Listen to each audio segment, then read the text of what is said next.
Can everybody hear me all right? Okay. Well, welcome everybody. We're a small group. There's a lot going on in the community this evening, but we will have a video of this presentation, and we will also make our materials available online for people who weren't able to make it here this evening. Good evening, and welcome to this ACA Open Enrollment Community Meeting. My name is Claudia Lennhoff, and I'm the Executive Director of the Champaign County Healthcare Consumers. Healthcare Consumers is a grassroots consumer health advocacy organization, and we were founded in 1977, so this is our 40th year. We provide free individualized help to hundreds of people every month who are having problems with the healthcare system, or who need access to care, or help signing up for health insurance coverage, affordable prescriptions, and so on. And we also do community organizing in order to make improvements in our healthcare system or fight against negative changes to our healthcare system. And our mission is healthcare for all. The purpose of tonight's meeting is to help you learn about the Affordable Care Act, known as the ACA, also known as Obamacare, and to get ready for open enrollment for health insurance plans for 2018. Despite everything you've been hearing over the past several months, and despite all the ups and downs and legislative initiatives and President Trump's executive orders, the ACA is still the law of the land, thankfully. So tonight's meeting is about helping you to understand the Affordable Care Act and how to get health insurance and financial assistance made available under the ACA. Before I give you an overview of tonight's meeting, I want to first take care of some housekeeping issues. If you have cell phones, please turn off the ringers.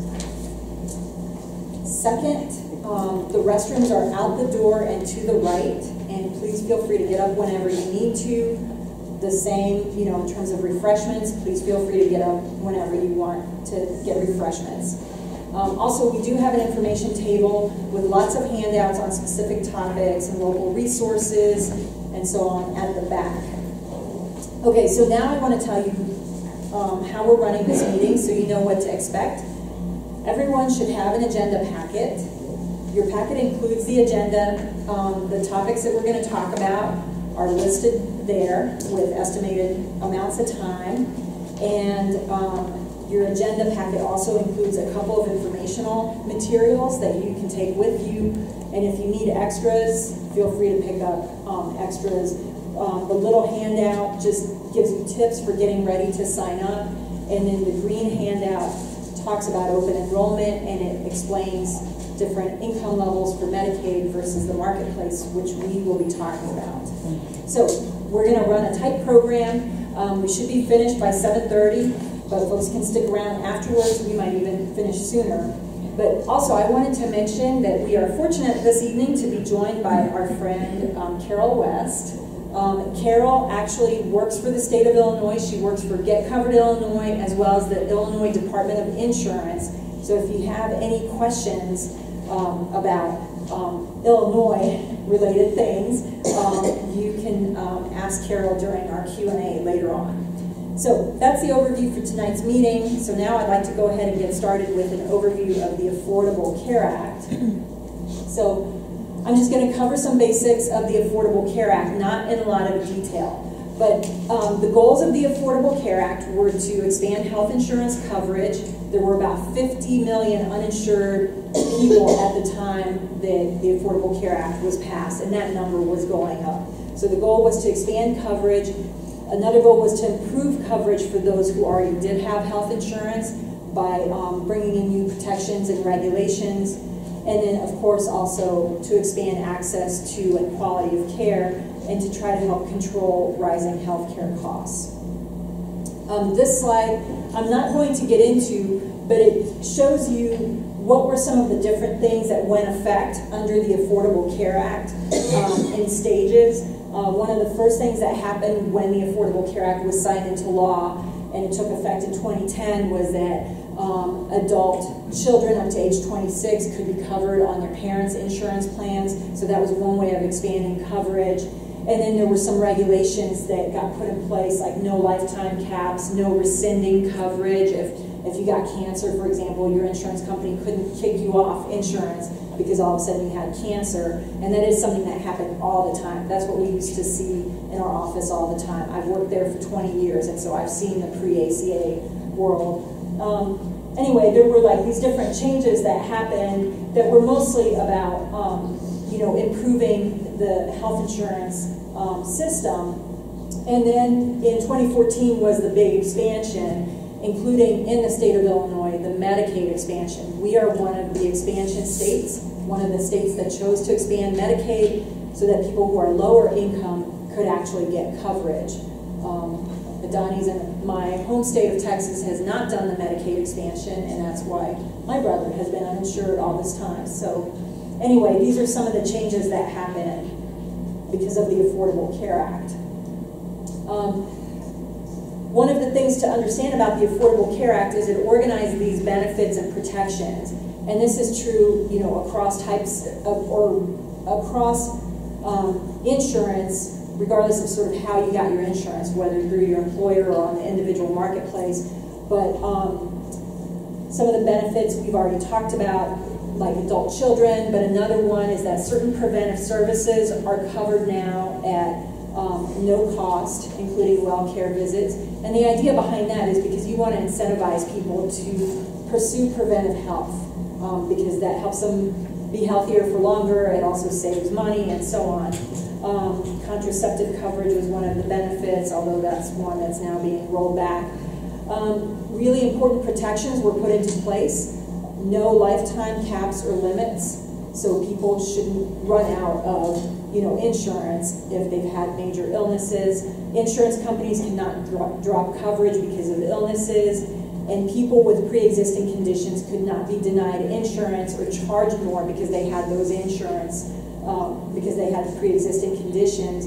This is really important. Before the Affordable Care Act, if you were applying for an individual plan, or even sometimes a small group plan, for example, you had to fill out an application with a health history. You had to have a health history on there. And that was used to determine whether you would be covered, whether your conditions would be covered, how much you might be charged, and a lot of people were denied coverage because of that. So the Affordable Care Act got rid of that. So now when you're applying for health insurance, you're really just filling out an application that has your, you know, household income information and things like that, but you're not having to list a whole health history. The other thing, the other protection that is in there is the medical loss ratio. And what that does is it mandates that insurance companies have to use a certain percentage of the premium dollars that you pay to actually covering the cost of your medical care. And that has helped to keep insurance companies from just trying to, you know, reduce actually paying for care and increase profits and, you know, paying super high compensation for executives. They still do all that, but it's been sized down. So this is a cost or cost control mechanism that over years will end up having a really positive effect. Anyway, that's pretty technical. But one of the main things, and before I turn it over to Adani, that I wanted to talk about and that you'll be hearing more about tonight is how the Affordable Care Act organized insurance to make it more affordable. So it makes it more affordable in three ways. The first is in providing financial assistance in the form of advanced premium tax credits to those with incomes between 139% of the federal poverty level and 400% of the federal poverty level. And Adani will talk about that in more detail, but I just wanted to let you know on your green handout, you can see what those amounts come out to for different size households. But that's one way. So in other words, like making your monthly premiums more affordable. Another way that we've been hearing a lot about lately, and we're going to explain it and talk to you about it, but is providing out-of-pocket cost sharing to those with incomes who are between 139% of the federal poverty level and 250%. So the lower income group that is within the marketplace purchasing private health insurance. And Adani will get into those details. And then the third way to make insurance more affordable is by allowing states to expand their Medicaid program to individuals who have incomes up to 138% of the federal poverty level. And fortunately, Illinois did that. And this was a huge, huge improvement and resulted in just millions of people getting coverage. And one of the things that's important to know about that is before the Affordable Care Act, in order to qualify for Medicaid, not only did you have to meet income criteria, you also had to meet some categorical eligibility.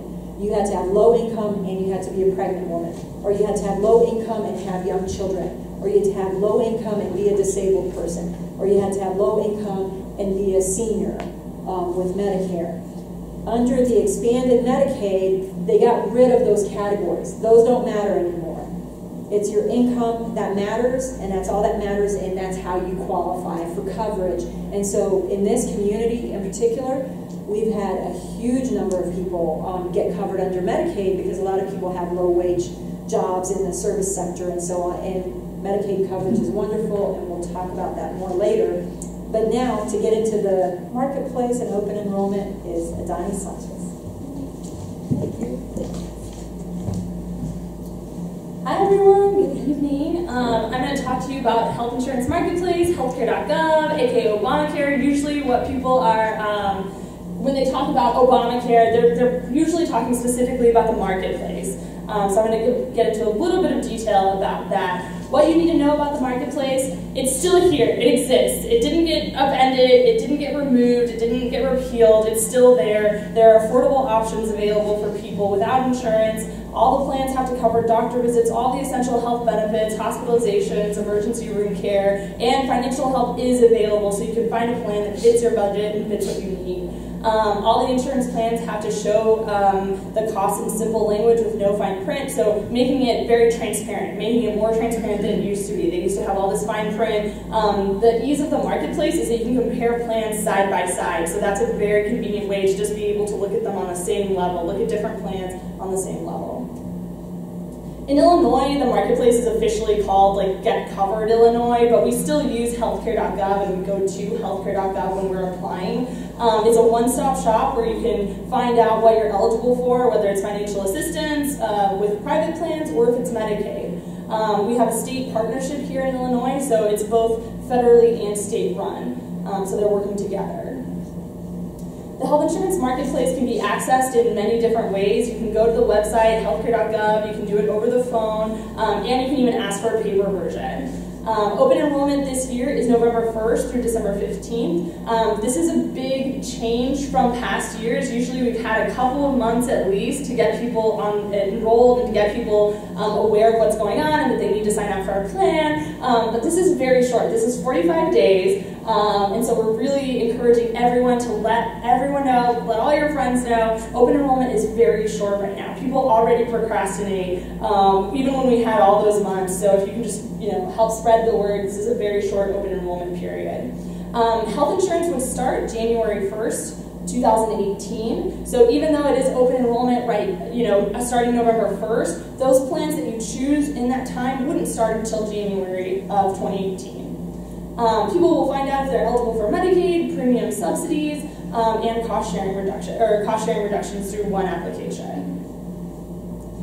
And who can shop on the marketplace? Well, if you're uninsured, if you have an individual health plan already and you want to see if maybe you're eligible for some financial assistance, if you have to purchase dependent coverage for the people in your family, you might be able to get assistance with that. Or you might be able to find a plan that fits your needs better on the marketplace.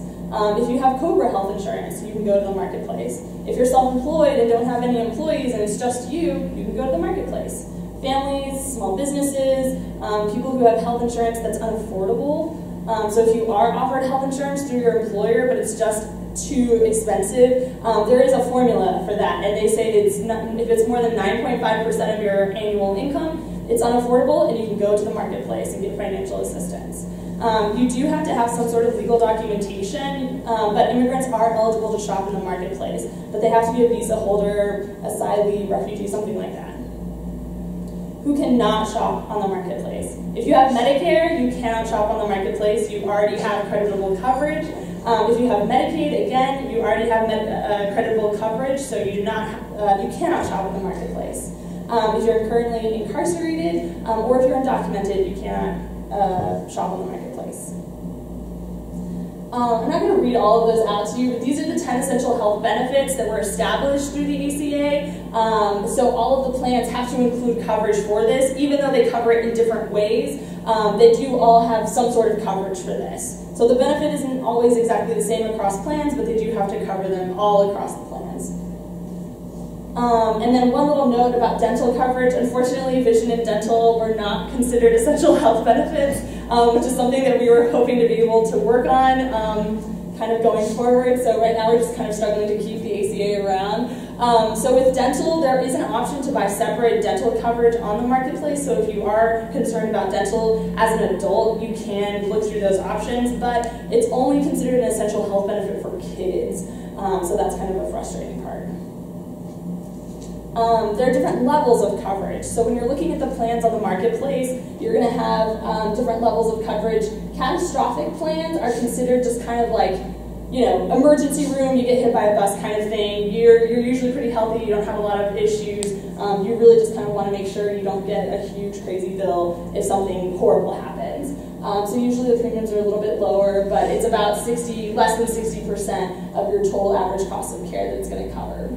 Bronze plans cover right at 60%. So these are the percentages, those are actuarial values. So people who have a sense of insurance, you'll be able to see those percentages are actuarial values of the plans.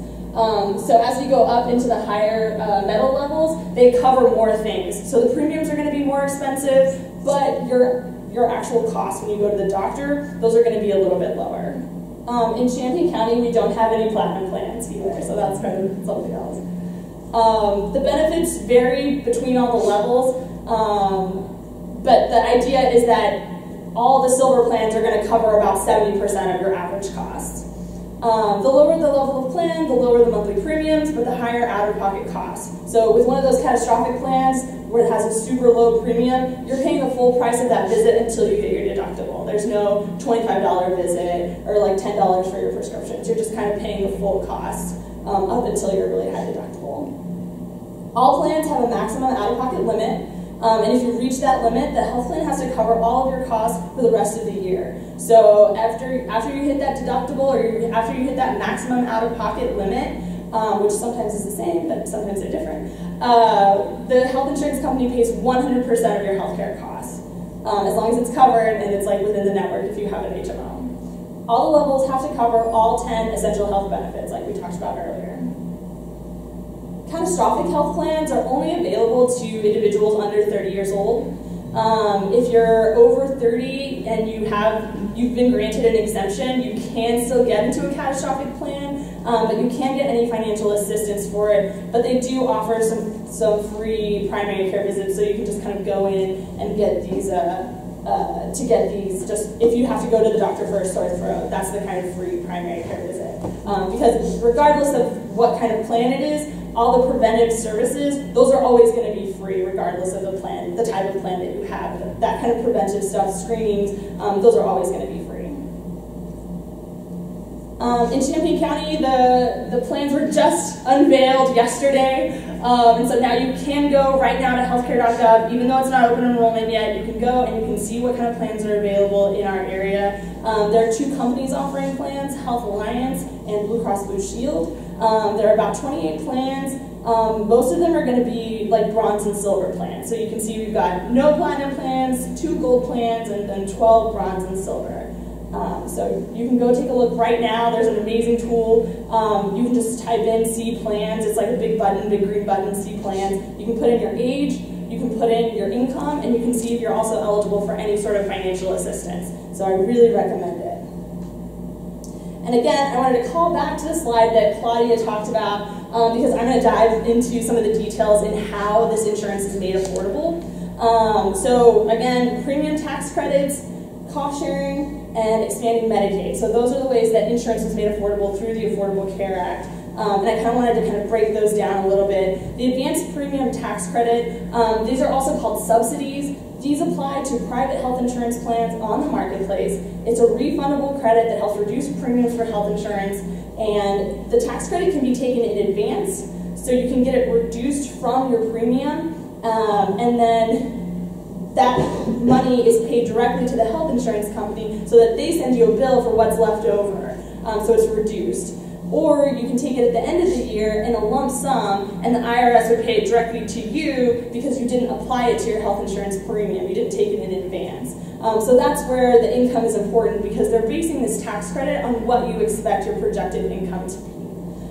It changes every year. It's tied to the federal poverty level, so the amounts vary. It varies on how much your health insurance plan costs, how old you are, what your total household income is. So it's really important to always check back. Even if one year maybe you're not eligible for a tax credit, it's always important to check back because it does change and the levels vary. And you can only get a tax credit through healthcare.gov, through the marketplace. So you can't just kind of get it anywhere. It does have to be through healthcare.gov. And this cost-sharing reduction, this is what was really big in the news, so let me know if you have any questions about that as we're going through it right now.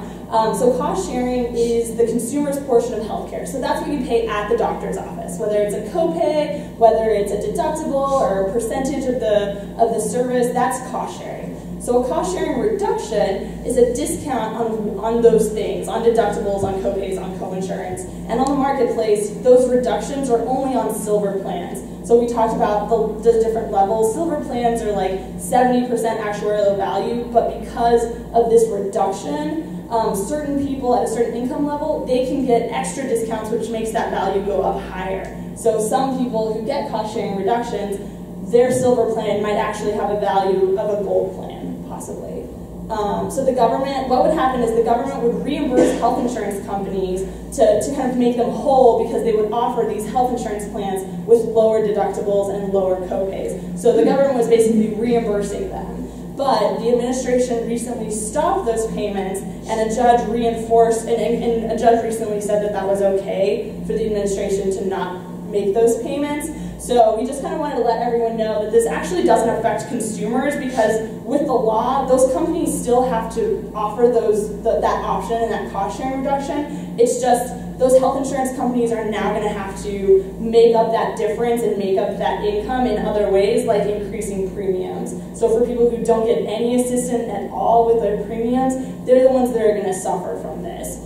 Because now these health insurance companies have to kind of make up this income that they were getting reimbursed for, because they were offering these products that they don't actually sell. The government said, hey, you need to offer cost sharing reductions on these plans, even though they weren't already offering that product. So just so that we're clear, it was never a bailout for insurance companies. This is actually only to help consumers, and now consumers are going to be hurt by these changes. In your packet on the green sheet, you'll see these income guidelines. Below 138 at the federal poverty level, you'll see at that income, you'll most likely be eligible for Medicaid. And then over here on the marketplace plans, you'll see it should be 139% to 400% of the federal poverty level. And then cost sharing reductions go all the way up to 250%. So when you're looking at those, you'll be right over there in between 138 and 400% of the federal poverty level. And I know this might not be like a hard question for some people, but you'll be surprised at what we have to kind of do in the office when we're trying to figure out what is considered income.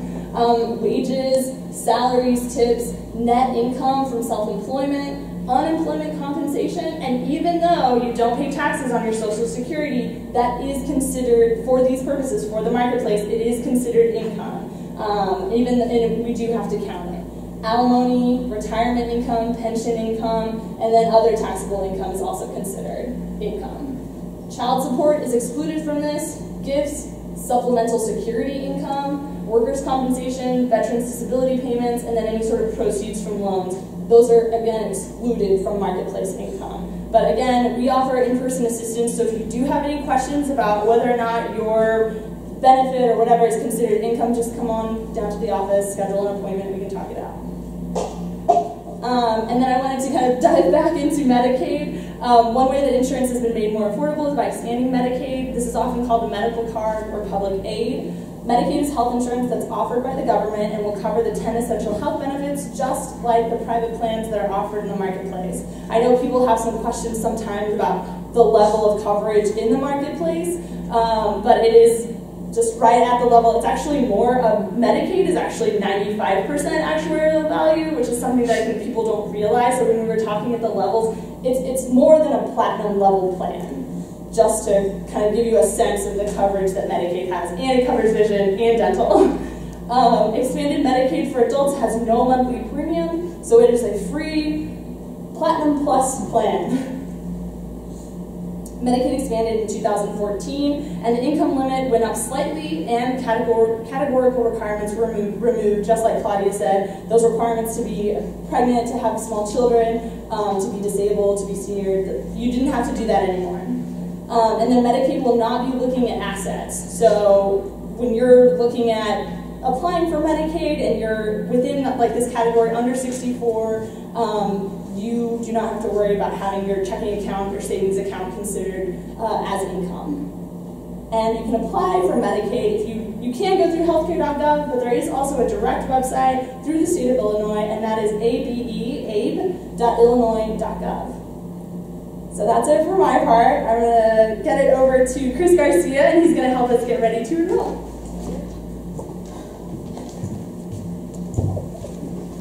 Hey everyone. Hey. So I'm just going to give you a few kind of tips and what to know and get prepared for either Medicaid or the marketplace.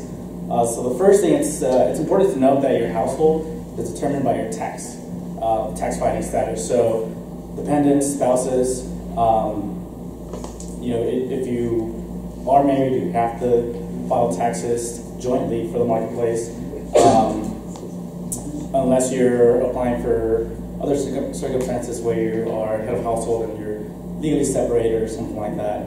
Otherwise, everyone is still supposed to be listed on the application. So even though it might be just one person in the household that needs insurance, everyone actually has to be listed, because it's everyone's income all combined that makes it so that you can figure out what your household size, and then based on the federal poverty level, where there you fall in for which sort of program, whether Medicaid or marketplace.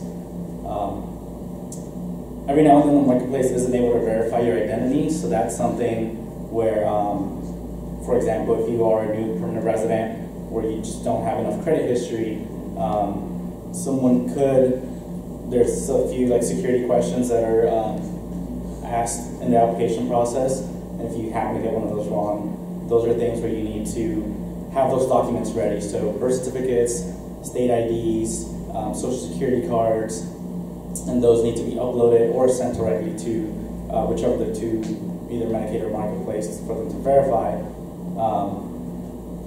If you have a preference as to where you get your care, so a list of prescriptions, a list of primary or specialist doctors, those are things that we can look at as we are, for example, going through a one-on-one appointment to look at what options you have available, to make sure that your provider is in the network, to make sure that the drug directory formulary is intact and it's going to actually benefit you, and then just kind of have that stuff up to date so you're not buying something that you can't use later on.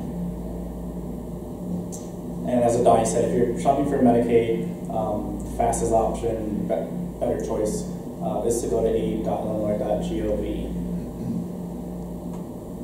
So how to apply, so those are the two websites, just a reminder, just because people tend to kind of not know which of the two they should be applying for, and like we said, it's just faster if you know you're in the marketplace income range, go to healthcare.gov.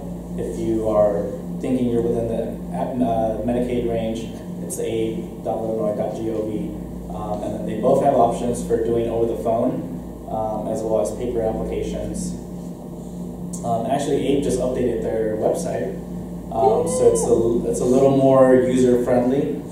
So you can track your application, you can upload documents if you don't have them at that time, and kind of manage your care better through their state website. Where you can go to get help. So obviously we help out with both applications.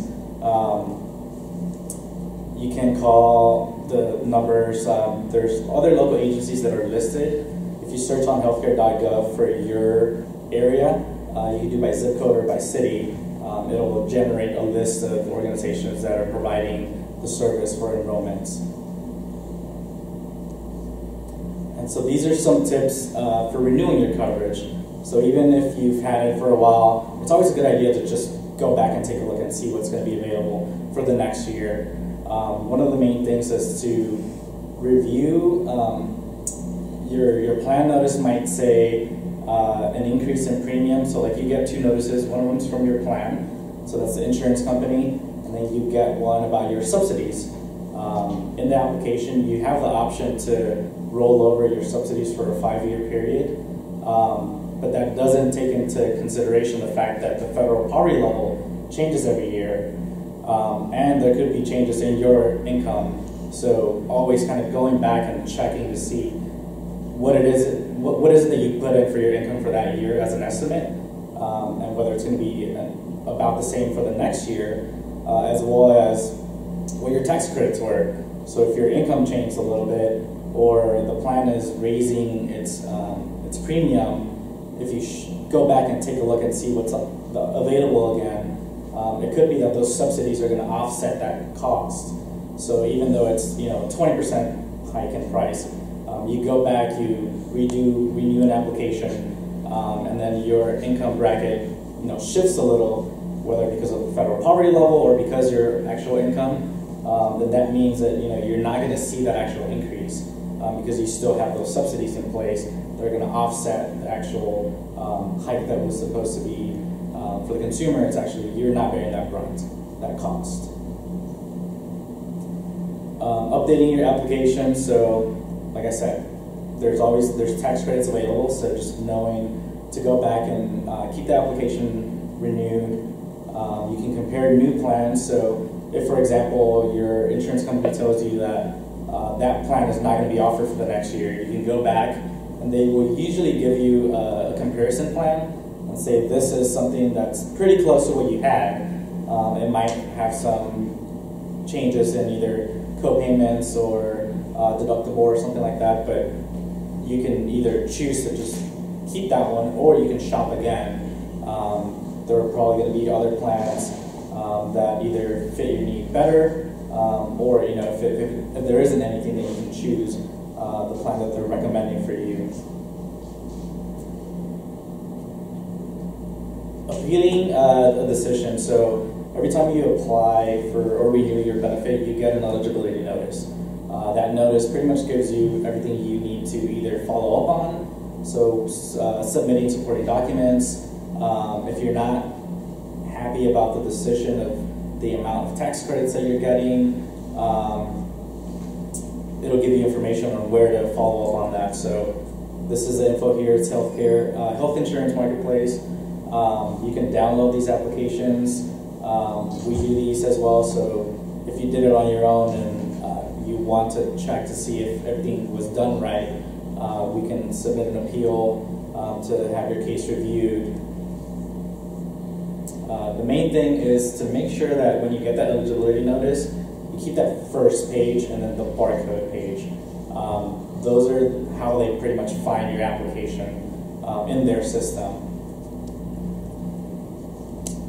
There are also exemptions for the from the individual responsibility payment. So that's the penalty that most people would pay if they didn't have insurance throughout the year, or if they missed more than 2 months out of the year. So you're allowed a 2-month gap in coverage. After that, then they start the penalties. So when you file taxes, you either get a notice from the state, from like DHS, and it'll say you had coverage for these months.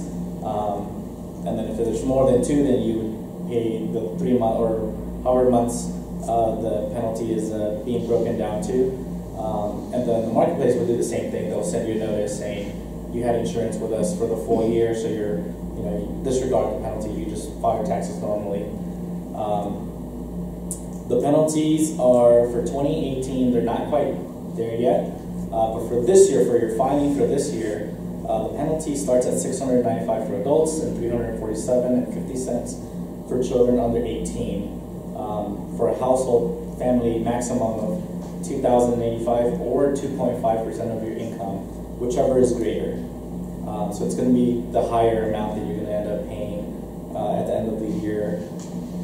There are exemptions, like I said, so those can be religious. They can be, if you're undocumented, you're not going through the marketplace because you're not eligible for it. So we've had that where some clients come to us and they've been charged a penalty, and there's fraud being committed in some cases. So just kind of knowing that that doesn't apply to you is pretty important. If you were incarcerated for a period of that year, there are exemptions, so you don't pay the penalty while you were incarcerated. Or if you have to pay more than 8% of your income towards health insurance. So like as Adani mentioned, there's a limit, so if your insurance through your employer is more than 9.5% of your income, it's considered unaffordable. So if you're paying, or if you're paying like a higher amount of your annual gross income, there are exemptions that you can apply for, so you can waive that penalty. The penalty is increasing every year, so first year I think it was 200 and something, and it's just been going up every year. And then it's always the higher percentage of the penalty that you end up paying. The exemptions can be submitted throughout the year or when filing taxes. So I'm not going to get really deep into which ones there are, just because there's a huge list. Some of them are done directly with the IRS, some of them are done with the marketplace, some of them can be both. And it's just a matter of if you feel like, if you think you might have something that could possibly, that maybe impeded your access to getting insurance, that's something that we can take a look at, and if it is an exemption that you're eligible for, we can submit that. The sooner the better, so definitely just kind of know either for this year, since tax season is coming up, or if we can't do it for this year, for next year, if you know that there's going to be certain circumstances where you might be eligible for one of these. You can go on healthcare.gov to look at the list, or we can schedule an appointment just to kind of go down the list and see what's going on in your case. The hardship exemptions are, for example, if you're homeless, if you experience domestic violence, if you have a shut-off notice from a utility company, filed for bankruptcy within the last 6 months, or had medical expenses in the last 12 months resulting in substantial debt. So those are just some examples that are common that we come across. And then, as I said, if you needed an appointment just to kind of see and check the options, we can schedule an appointment for that.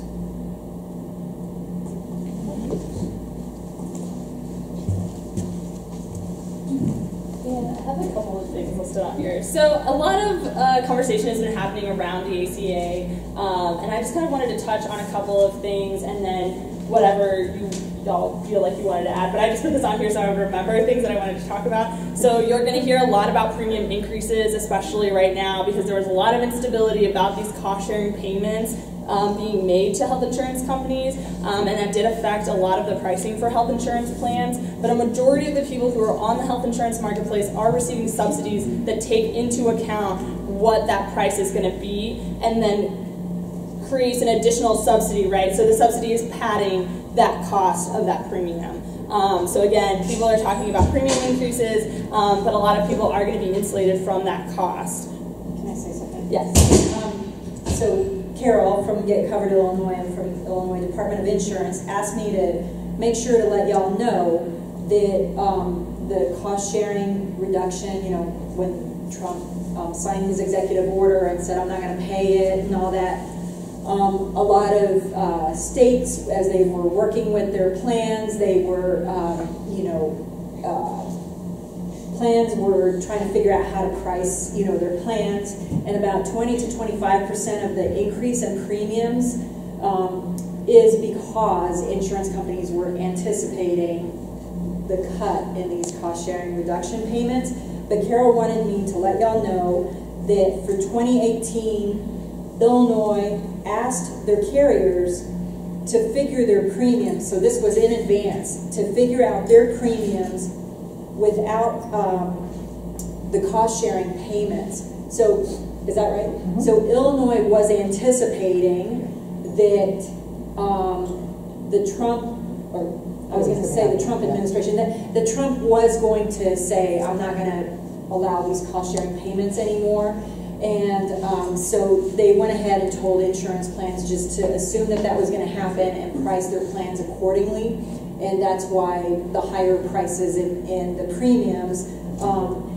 And that's, you know, in some states they didn't do that, and then they're scrambling, and insurance companies are trying to figure out how to price them or trying to see if they can get out and stuff. So Illinois sort of anticipated that.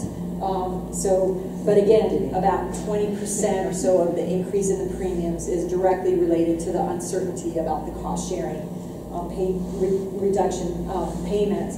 But as Adani was saying, consumers who get those cost sharing reductions, who qualify for that, they're not going to feel it. The people who are really going to feel it are the people who are on the higher end of the income within the marketplace, where they're not getting subsidies, and then their premiums went up by over 25%. They're the ones who are really going to bear the brunt of those premium increases. Okay, and then Adani has a few more things. Sorry. I didn't know where to fit some of these things. The website will be shut down every Sunday. They said it's due to maintenance. So every Sunday, which is like the day that I get a lot of stuff done, it's actually going to be down. So again, when you're talking to people, when you're thinking about doing your application, just watch out for these things and don't give up. That's the only thing I can really say, is just don't give up. If you have any questions, feel free to make an appointment with us. But things you should know, it's going to be shut down every Sunday. Again, we already talked about how the open enrollment period was very, very short. I also wanted to talk about keeping an eye out for budget negotiations. It's going to be really easy for people to talk about the budget and, oh my gosh, we have to do these things for the budget, we have to give you a tax cut. But it's not going to be a very helpful tax cut if they take away financial assistance through the marketplace, if they cut the Medicaid program, where states have to now, you know, kick people off their plans, or reduce services. So just keep an eye out for calls to action from us. If we need to kind of step in during these budget negotiations and kind of make calls to people, pay attention to that. Because just because they're not talking about a healthcare repeal bill, that doesn't mean that we're safe. So I guess that was one note that I wanted to make. And then going all the way back to cost-sharing reductions again, there has been a deal put out, but right now it's just a resolution. It's just kind of put down on paper, and it's not a law. It's not something that has actually been put in place. It ensures cost-sharing reduction payments for 2 years, and it allows for certain non-qualified health plans to be sold on the marketplace. So this was kind of like a bipartisan deal put in place to help stabilize the marketplace, you know, temporarily, 2 years, right? So keep an eye out for that. That's not something that's moving right now. We don't expect it to move until December. So again, that's just something to kind of keep an eye out. There are people who are interested in making this work. So yeah, that's it for me. Okay. We're going to talk about what you can do to help, and then we'll get into Q&A. One of the things that we wanted to impress upon everybody here is you are now some of the most informed people in this community and in our nation about the Affordable Care Act and about open enrollment. And you know that open enrollment begins November 1st and ends December 15th. You know that there's only, I'm sorry, wait, no, that's right. Yeah, that's right. Just tell everyone, please. Yeah, make sure you let people know, because in the past it was 90 days or longer. We're at 45 days. As Adani said, the website, healthcare.gov, is going to be shut down on Sunday evenings for maintenance, which was never, I'm sorry? What are those hours? I think it's all day. Oh, my I mistake. thought it was midnight till noon. Midnight till noon? Okay. Yeah, I can check on that and post about that. That's what I thought. It's It'd be good something, to get that word out. Yeah, it's something unnecessary and horrendous, and it never happened before. But so people's time is actually, within those 45 days, it's actually fewer than 45 days when you take out those hours when it's shut down. The other thing that you know about too is that despite all the noise, everything that's happened with the cost-sharing reductions and all that stuff, you know that help is still available for people. Help is still available, subsidies are still available, people can still go to healthcare.gov. If they need help, they can come to us at Champaign County Healthcare Consumers.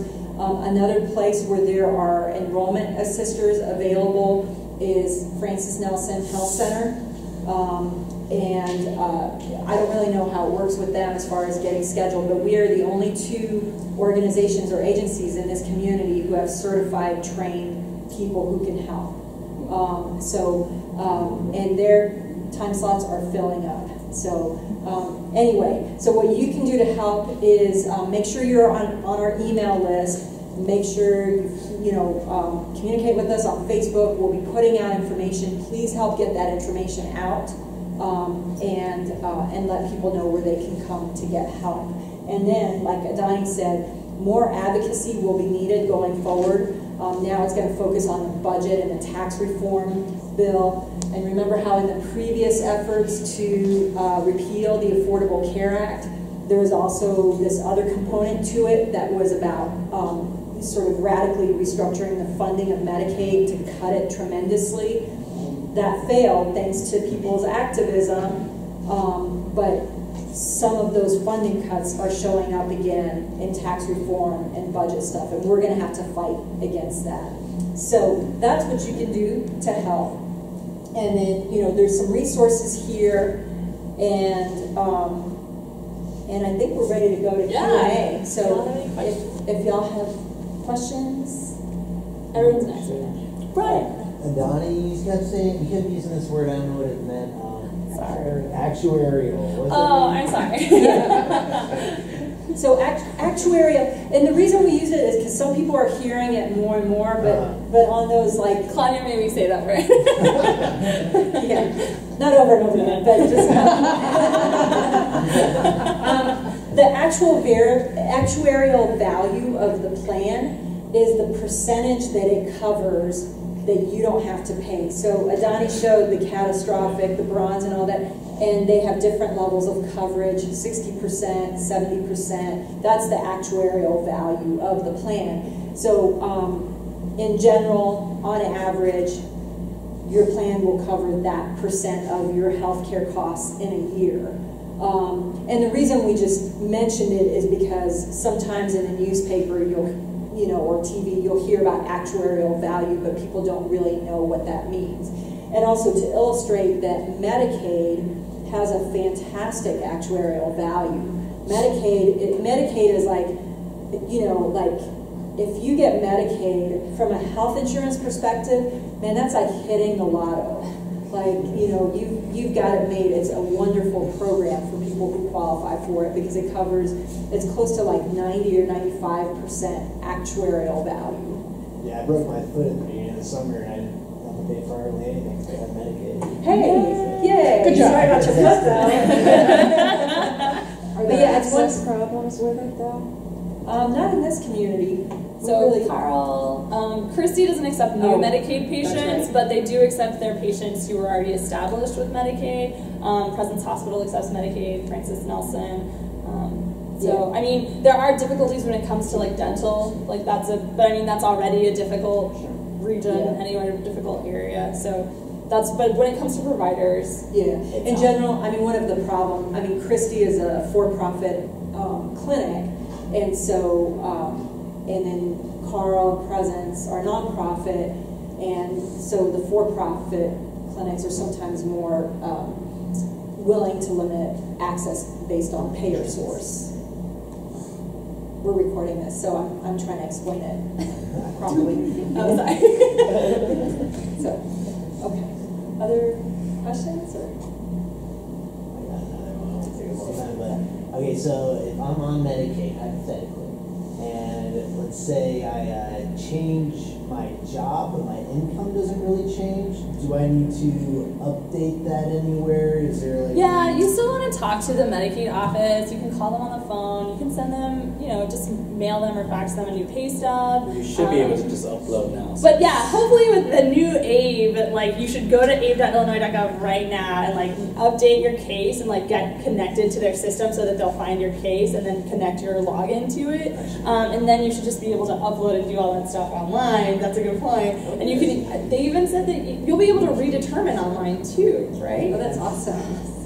Look So how excited they were. so excited. It is exciting. It's changing the game.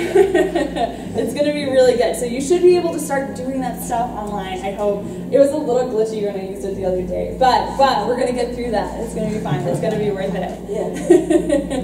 So yeah, you'll want to do that. A couple other just points, and if people have questions, feel free to ask, and I don't want to keep you longer than you need to stay, but you know, one of the things that is really important, again, for people to understand is if you already have a plan through the marketplace, you can roll over and continue that plan or some version of it, depending on the insurance company. But again, your income information may have changed, or there may be changes, slight changes to the plan. So we still, even if you like the plan that you have, we still encourage people to go on healthcare.gov and just see what's out there and make an affirmative choice that this is the plan that you want to stick with. And if you need to update your income information or household information, that you do go ahead and do that. It's really important to sort of stay on top of those things. Don't be lazy about it. And the other thing is, like Adani and Chris said, you can go to healthcare.gov now and you can window shop. So you can see what's out there and put in your information, and so you don't have to worry about the Sundays and them shutting the website down now. You can do some homework in advance. One note about Medicaid. Medicaid does not have an open enrollment. If you go to healthcare.gov and you enter your income and they say, oh, it looks like you might be eligible for Illinois Medicaid, you don't have to wait until November 1st. And you don't have a time limit like December 15th. Medicaid is open all the time, year-round. So there isn't a designated window to apply for Medicaid. So just FYI. And some people don't know which they qualify for. Right. And we can help them, sort that out. But like Adani said, if somebody does qualify for Medicaid, they don't have to wait till November 1. Okay. If you have a question about a plan document and its benefits and what they really mean, how those are going to be interpreted by the insurance company, is there a way to nail down an answer from them that they have to back up later on down the road? That's a John Catsinas question. After giving this a whole bunch of considered thought and analysis, I think the easiest way to answer her question would be no.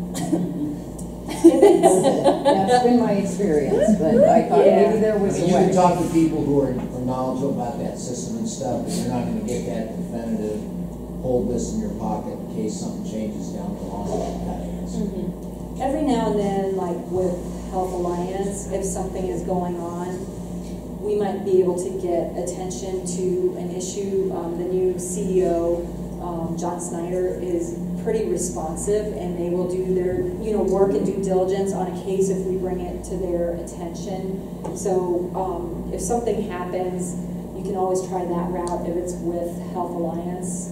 But up front, anticipating things and trying to nail things down. Yeah. And we do have a resource for issues like that come up. So there's a process, so you go through the internal process first, which is filing a complaint with the provider or the facility that you were seeing, and then there's the health insurance, and then you can take it up to like review and overhead folks that certify and license, and so, there are some options. I would really love to hop in here.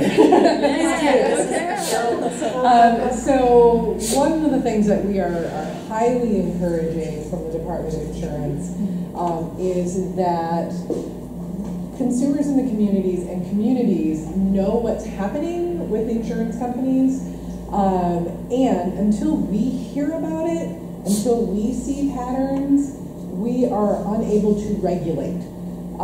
So when it comes to whether it be bills not being paid, whether it be services not being approved, whether it looks like you chose the plan that is supposed to cover this, this, and this, and then all of a sudden it's not. We highly encourage. There is on Department of Insurance webpage, there is a very easy to follow guideline as to how to file a complaint with the Department of Insurance. When it comes to the internal reviews and the external reviews that Christian was just speaking to, that happens at the insurance company, but it also happens if you've already gone through the insurance company and you're still not satisfied, you can come to the Department of Insurance and file a complaint too. The insurance company then has 21 days to respond to us, and then the analyst determines whether it is an acceptable answer and if they did follow the guidelines, or whether it needs to go to the Department of Insurance external review. So when it comes to something like a care issue, somebody needs a surgery or mental health and substance use disorder benefits or something of that sort, then there can be an expedite put on that complaint. So an expedite would be within 3 to 5 days. And we can do those simultaneously, and it's not utilized enough. And I personally, one of the things that I do with the consumer protection portion is I am out in the community all the time talking about mental health and substance use disorder parity. Parity meaning, I'm going to give you another new term today, parity meaning equal. So mental health and substance use disorder benefits are to be equal under your insurance plan to your medical and surgical benefits. There are calculations with that, but what used to be, once upon a time, was that an insurance company could have a separate deductible, they could have separate co-pays, they could charge you more for your mental health and substance use disorder benefits, and now they cannot. So one of the 10 essential benefits that Adani pointed out was mental health and substance use disorder benefits. That is mandatory to be covered on any plan on the marketplace. So especially with those particular services, if you feel rights are being violated, there are extra parity laws to protect those services specifically. So we don't hear enough. We need to hear more. We regulate the insurance companies, but like my favorite story to say is if you've got a drug house in your neighborhood and you don't call the police about it, the police aren't going to do anything about it because they don't know. So if there is an insurance company that is repeating this potential violation and we don't hear about it, we can't regulate it. So we do ask people to file complaints. We have a guide that is on the Department of Insurance webpage specifically for parity issues. It's literally a booklet. It has all the forms. It defines all the terms and tells you step by step how to do it. That's great. I'm really glad that you said that. And if people need help connecting with the Department of Insurance, we can always help. But I think, like you said, and also Chris, if you have a problem, you really need to start first with the internal process with the insurance company, because if you go right to the Department of Insurance, they will ask you if you've done that. And so you can do that, exhaust that, and then we can come on. I was just going to ask, ma'am, if you had a box of your business cards I could pass on. I really think, because I literally just got back from recovery conference, and I think I gave them out. I'm on my way home, so I don't think I have any more with me. But I can connect y'all over email. So John, just remind me, and I'll get y'all connected. You had a question. I had a question about so the whole part of on the marketplace getting your subsidies is based off what you perceive your income is going to be. What if your income changes from what you perceive? Is there any way to throughout the year you can change? So let's say you choose a plan based on a projected income for 2018 that's completely off, and you realize in February that this is going to be completely off. You can change it in February. and you can get something updated. And then the subsidies would change at that point. Correct. What if you are buying your insurance off the marketplace because of the increases, you don't think you're going to get the subsidies, and then you're realizing, oh, I might be able to get subsidies now. Is there any... During open enrollment. During open enrollment So would be the before only you time know. you'd be able to change it, And you that. can explore. You can explore now. So if that's something, for example, that somebody is doing, they're getting it off the exchange and they think they don't qualify for stuff, this is a great time to explore. And it doesn't obligate you to do that. The other thing that I would say is that this is also part of where it's so important to work with skilled professionals, because a lot of times people don't know how to report the income or the changes in their income, or sort of talk about, so like let's say in 2016 your income was a certain amount and you're using your 2016 taxes, but actually in 2017 your income has gone down, and you need to somehow, like, you know, go based on that rather than just what was 2016. I mean, Chris and Adani know how to help people be able to get their income information in there as accurately as possible. The other thing I wanted to add is that the subsidy, it's think of it more as like a tax credit. So what you can do is, when I talk to people about when they're figuring out their income, if you have no idea what your income's going to look like and you know you're guessing, know that you might have to pay something back. So if it's worth it to you, if you are actually eligible for a tax credit, to take the risk that you might not be eligible and just pay back your tax credit, you'd be able to see how much that is, whether it's $100 a month, $200 a month. You can evaluate that risk yourself. So when you go to healthcare.gov and you do like, well, my income could be this or this, and this time I don't get any subsidies, but here I get $100 of subsidies every month, you can kind of decide, like, am I willing to be able to pay $1,200 back at the end of the year to the IRS because they gave me the subsidy? So that is, you have that option too. So you don't necessarily have to be like, oh, I don't want to take the risk that it's not, you're not going to go to jail if you have to pay something back, I guess. So think of it that way too. Adani, can you talk about MEC, please? Because now that we've mentioned off-market. Yes, so when you're buying off the health insurance marketplace, you want to make sure that the plan you're buying is minimum essential coverage. So that's going to be the key word when you're talking to either a broker or you're talking to someone on the phone at a company.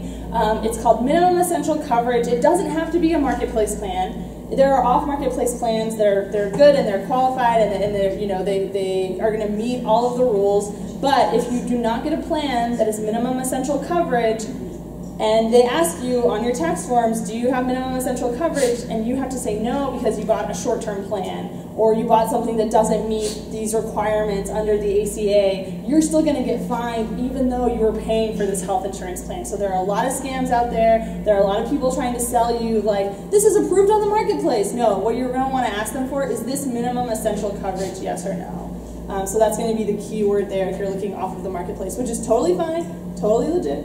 But you just want to make sure that you're wary of that. And one other thing is, when you get your tax credit, like when they say this is what you're eligible for, you don't have to take the full amount either.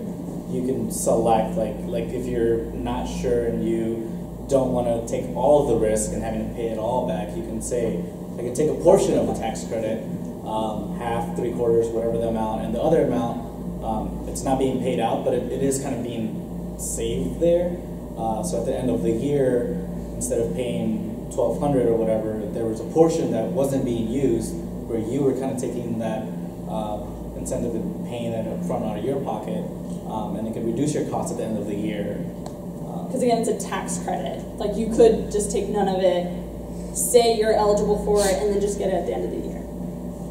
And if you decide you don't want to do that on your own and you want to, they're like the Sherpas of health insurance on the marketplace, you know, and they, you know, they can help you through that, and that is what we're here for. Yeah, or just a call or an email or something. Yeah, sometimes you can also, you know, sometimes for people who are able to do stuff but just sort of want to check in or check about something, all you might need to do is have a little bit of email correspondence or a little bit of phone conversation, and we're happy to help with that too. We really, as people get more used to doing this, if they feel comfortable with it, we want to encourage people, because we have very limited resources, and so if people are comfortable doing stuff on their own, but they need a little bit of support, we're happy to support in whatever ways are possible. It doesn't have to be a full-blown appointment. So just keep us in mind for that. Any other questions?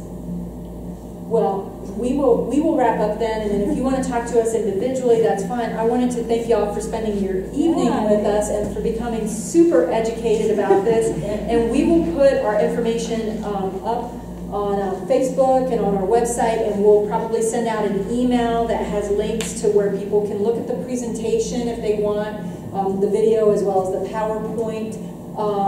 We are trying to create these resources to make sure that we get our community covered. One thing I wanted to mention, this is really significant. Champaign County, I think this was sometime earlier this year, like maybe in February, maybe Carol remembers, but Champaign County actually had the distinction in the entire nation of being like the only county that in children's uninsured rate, we achieved 0% uninsured, okay?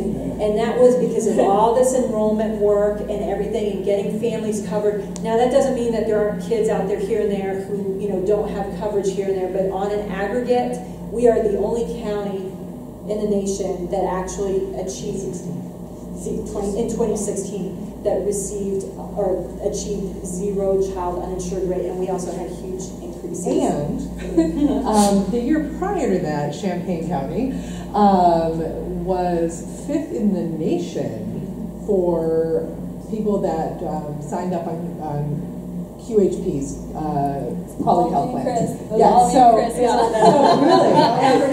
It was really quite fantastic because originally when we did the data as far as who still needed to enroll, Champaign was right up there, right under Chicago.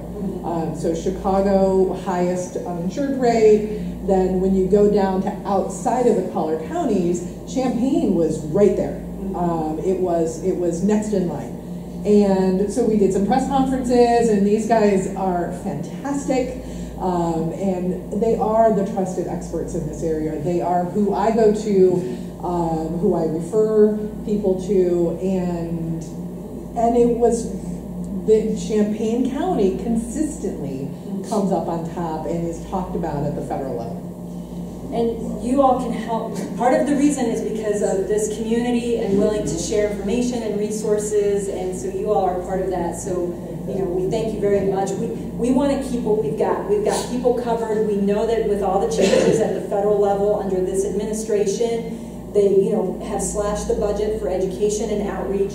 They've slashed the budget for organizations that got funding to do that enrollment work, and the uninsured rate is actually already going up under the Trump administration because people are not getting the information they need. So really, remember, you used to hear that phrase, it takes a village. Well, it takes a community to keep us all covered, and you all are part of that. So we just wanted to thank you so much for being here this evening, and we'll continue to stay in touch and work together and get everybody covered. Thank you.